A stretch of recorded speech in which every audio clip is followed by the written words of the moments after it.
इलाके में रूस का बड़ा हमला। ये बड़ी जानकारी, बड़ी खबर निकलकर सामने आ रही है। सुमी यूनिवर्सिटी बिल्डिंग पर गिराए गए हैं रूसी रॉकेट से हमला किया गया है यूनिवर्सिटी से। ये बड़ी खबर सामने आ रही है। आपको बता दें, हालात लगातार यूक्रेन के अलग अलग हिस्सों में बद से बदतर होते हुए चले जा रहे हैं। ये तस्वीरें आपको दिखा रहे हैं। सुमी इलाके में रूस का बड़ा हमला हुआ है। वहीं यूक्रेन के अलग अलग शहरों पर जिस तरह से रॉकेट दागे जा रहे हैं, मिसाइल से अटैक किया जा रहा है, सब कुछ तबाह कर देने पर रूसी सेना इस वक्त आमादा है।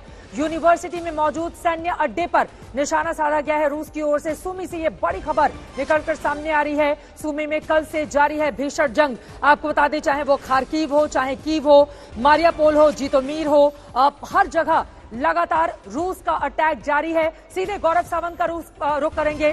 गौरव, ये बड़ी खबर सामने आ रही है सुमी से, जहां पर रूस ने बड़ा हमला किया है, यूनिवर्सिटी बिल्डिंग पर बड़ा हमला किया है और उसको बुरी तरह से क्षति पहुंचाई गई है रॉकेट हमले के जरिए। और किस तरह की जानकारी मिल रही है गौरव?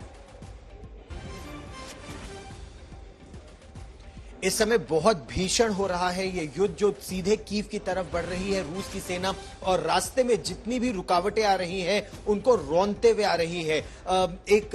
जो जानकारी हमें मिल पा रही है, जिन जिन इमारतों से फायरिंग हो रही है या जिन जिन इमारतों पर अंदेशा है कि वहां पर एंटी एयरक्राफ्ट गन्स लगी हैं या सरफेस टू एयर मिसाइल्स लगी हैं, वहां बहुत जबरदस्त वार हो रहा है।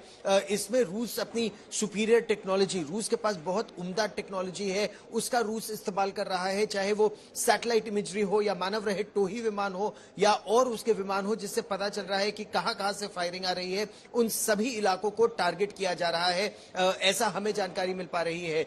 अब ज़ेप्रोजिया की तरफ भी ये पूर्व से आने वाला रास्ता है। खार्किव पर, जैसा मैं अभी आपको बता रहा था चित्रा, कि खार्किव में लड़ाई जारी है। खार्किव पर पूरी तरह से रूस का कब्जा नहीं हुआ है कुछ समय के लिए, और ऐसा सूत्रों ने हमें बताया था भारत में भी कि खार्किव में कुछ समय दोनों तरफ की लड़ाई रुकी थी कि अगर बच्चे वहां से निकल पाए तो वो जल्दी से निकल के जा सके और उसके बाद एक लड़ाई का दौर और शुरू होगा। लेकिन रूस जिस तरह से हमला कर रहा है, कुछ फोर्सेस वहीं पर होल्डिंग ऑपरेशंस के लिए रुकती हैं, लड़ाई करती हैं, और कुछ फोर्सेस आगे निकल जाती हैं बाकी अटैक के लिए। और अब इनके साथ जो जानकारी मिल पा रही है वो ये है कि स्पेशल फोर्सेस भी, कमांडो दस्ते भी आगे तेजी से बढ़ रहे हैं। जहां जहां उनको अब मालूम है कि कहां से ऑपोजिशन आएगा, वहां पहले ही वो उस ऑपोजिशन को खत्म करने की कोशिश, जिसके बीच यूक्रेन का कहना है कि उसने अब तक करीब 5800 रूसी सिपाही मार दिए, कई 100 लड़ाकू विमान, टैंक और बख्तरबंद गाड़ियों को पूरी तरह से ध्वस्त कर दिया है। ये अलग अलग जो तस्वीरें सामने आ रही हैं, ये यकीनन बहुत ज्यादा परेशान करने वाली हैं, खासतौर से कीव को लेकर रहकर अंदेशा। इन सब के बीच रूस के हवाले से ये भी खबर सामने आई कि जो अगले दौर की बातचीत होनी है उस पर आशंका के बादल मंडरा रहे हैं रूस की ओर से, पहले ही अगर इस तरह की आशंका जाहिर की जा रही है। और एक और बड़ी खबर आपको बता दें, लगातार हर गुजरते वक्त के साथ बड़ी खबरें वहां से सामने आ रही है। जंग के 8वें दिन यूक्रेन में भारी तबाही की ये तस्वीरें आपके सामने हैं। रूसी मिसाइलों के हमले में तबाह हो गई हैं बस्तियां।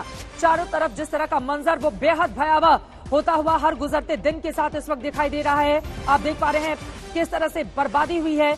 सड़कों पर सन्नाटा पसरा हुआ है, खंडहर हो चुकी हैं इमारतें। रात के अंधेरे में आग की लपटें वहां पर डराती हैं। रह रहकर आसमान से अगर सायरन बजता है तो वो वहां पर मौजूद लोगों के भीतर किस कदर उथल पुथल मचा देती हैं। और ये इन तस्वीरों को देखकर, जंग के 8वें दिन यूक्रेन में भारी तबाही की इन तस्वीरों को देखकर आप समझ सकते हैं कि हालात वहां पर किस कदर बिगड़ते हुए चले जा रहे हैं। अब यहीं से अगला सवाल गौरव, आगे क्या होगा?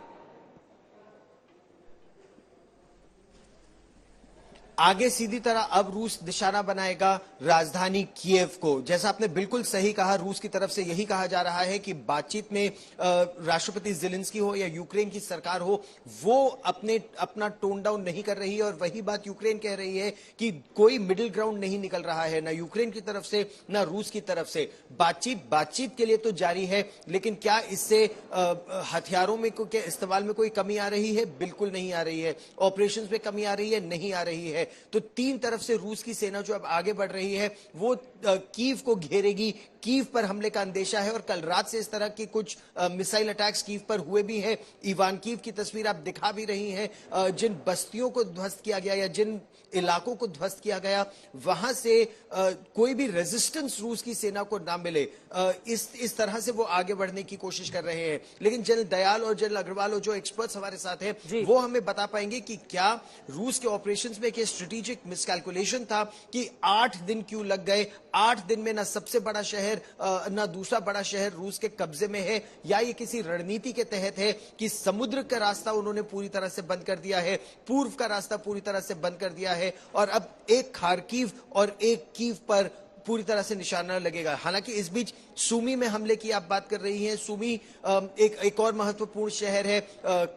ज़ेप्रोजिया बहुत महत्वपूर्ण है और ज़ेप्रोजिया के बाद जो अगला शहर आएगा वहां पर बहुत भीषण लड़ाई हो सकती है, वो डेनेप्रो का इलाका है। डेनेप्रो एक बहुत सेंट्रल हब है एक तरह से यहां इस देश में, और उसकी सुरक्षा में भी बहुत जबरदस्त तैयारी की है यूक्रेन ने, जगह जगह कीव से पहले रूस की सेना को रोकने के लिए।